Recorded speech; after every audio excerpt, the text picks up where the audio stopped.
So a while ago, I made a video talking about my OC for the Amazing Digital Circus, but I want to add in a little bit more to that. So he's a mime I'm calling Pierre. Now, his whole thing is like, typical mime stuff. He can't really talk and can make invisible walls and stuff, but he actually has a loophole with the no talking rule in that he can't use his own voice. So instead, he uses some pre-recorded lines from pop culture movies, TV shows, and video games.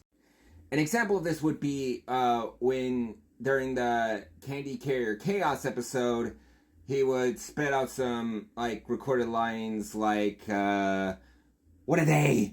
What a beautiful day! Lovely. I meant lovely day.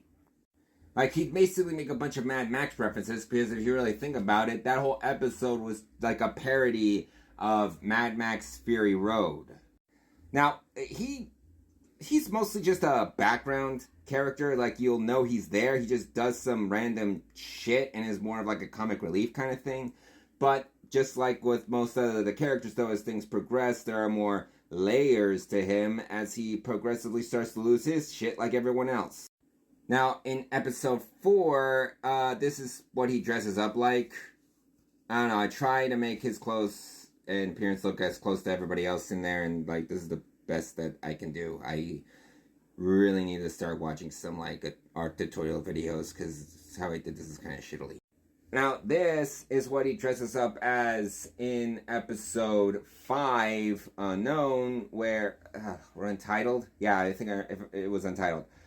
Now, I tried to make his clothes look very close to Alan Wake from Alan Wake 2.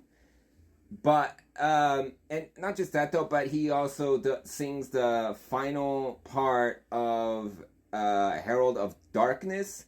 Every time I hear the last part of that song, I think bar music. It just sounds like bar music to me. And he just does that to, for funsies.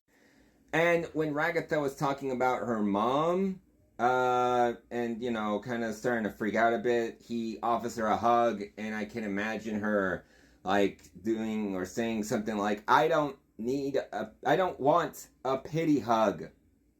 Turns away for a second, starts crying, and yells, I need a pity hug, and then just starts crying in his arms, because he's one of the few that he's being, legitimately nice. He's just kind of a nice guy. And she just kind of starts pouring her heart out, saying her whole entire childhood. And it's, really bad. And everyone's just, staring. And yeah. Yeah, and my handwriting's shit. But, this is, Evil Pierre, or Petey the Clown. This is, the evil version of him during the baseball, thing, but during the softball. This was the evil version of him in the softball adventure. Now, this one is kind of where the cracks to him start to form up, because of the gun brought back a very traumatic moment of his life, and he says, Hey Pierre, how's your sister? Starts laughing. Pierre snaps and then hits the softball straight into his mouth and just ends up all frozen and just staring out into space as he just goes back to the bleachers. He just turns off. And then later on in episode 6, when everybody gets guns, this is where he just kind of just snaps. He doesn't abstract. But this is where he actually uses his own voice for the first time. And it's also one of the funniest scenes, because when they hear his voice for the first time, it doesn't fit his character, at all. You look at him and you think he's going to have, a soft-spoken, voice similar to Pomni or something. But no, it's, a very deep, scary, intimidating voice, something similar to Keith David or James Earl Jones. The voice doesn't fit him at all, and he's just yelling at everybody, saying how he does not want to be involved in this at all. He was cooperative with a lot of the adventures until this one, where he finally snaps. And Jax makes him kind of bad joke involving the guns, and he yells how he lost his sister during a mass shooting and got paralyzed as a result. That caused everyone to that just caused him to like shut up right there, and he's like, oh shit, dude, sorry, and he just tells him to go fuck himself, bleeped out obviously, and he just goes right back to his room. That kind of killed the whole mood there. But regardless of his lack of desire to participation, Kane still forced him to participate in it. So he decides that he will partake in this barbaric event on one condition. He gets to dress up like Neo and has a sword. Like near the end of the episode, he ends up beating up both Pomni and Jax and ends up winning the whole thing. Because, Matrix Neo powers and katana. But then, like, at some point, though, he sees something that messes him up, and he almost abstracts.